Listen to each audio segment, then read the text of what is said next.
এই শহরে আজ থেকে আর কেউ নেই আমার। স্বার্থের এই শহরে মনের মানুষটাও খুব সহজে ধোঁকা দিতে জানে। তবে জীবনের এই মোড়ে এসে মনে হচ্ছে আমার শেষটা কি এমনই হবার ছিল। মনে হচ্ছে বেশ ভালোই তো ছিলাম আমি, তবে কেন কেন আজ আমি এখানে দাঁড়িয়ে মৃত্যুর কিনারায়?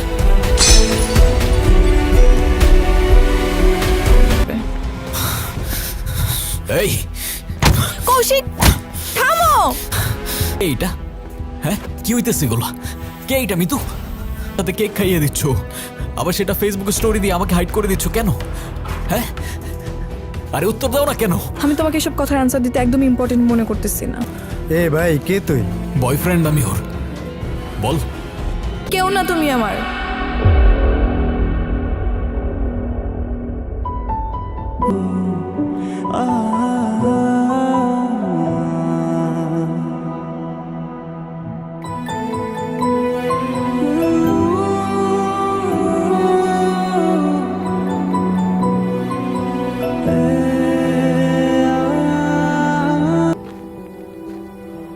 তুমি এখানে? কৌশিক, আমি ভুল করে ফেলছি। আমি মানুষ চিনতে ভুল করছি। ভাবির কাছ থেকে লুকিয়ে রাখা তো কষ্ট হবে, কিন্তু আসলে হাতেও তো টাকা পয়সা নেই। এই মেয়েকে বিয়ে করলে সাথে সাথে 50 লাখ টাকা ক্যাশ পাবো। 50 লাখ? নাইলে এই মেয়েকে বিয়ে করে কে? মাথা খারাপ? কাজ শেষ, জেড়ে জুড়ে ফেলে দেব। আরে মিতু শোনো, ব্যাপারটা ভুল করছি আমি আপনার মতো একটা জানোয়ারকে বিশ্বাস করে।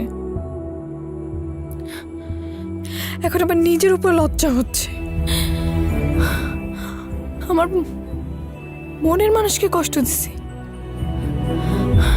আপনাকে আমি বিয়ে করতে যাচ্ছিলাম। ছি,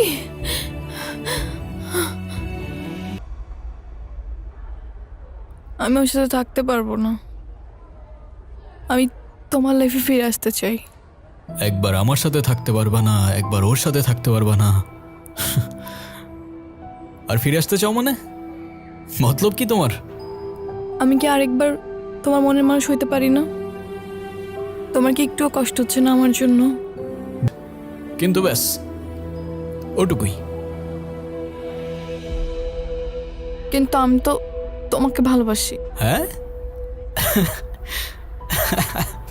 না ভাই না, একবার ছোটবেলায় বুঝে গেছিলাম, আবার বড়বেলায় বুঝে গেছি।